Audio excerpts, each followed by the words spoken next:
എന്നു മാറും എന്റെ കഷ്ടതകൾ, എന്നു തീർന്നിടുമെൻ വേദനകൾ.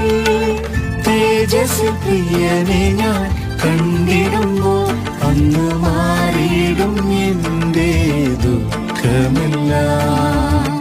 തേജസ് പ്രിയനെ ഞാൻ കണ്ടിടുമ്പോൾ അന്ന് മാറിയിടും എന്റെ ദുഃഖമെല്ലാം. പരമേ നിൻ കൃപകൾ കൈ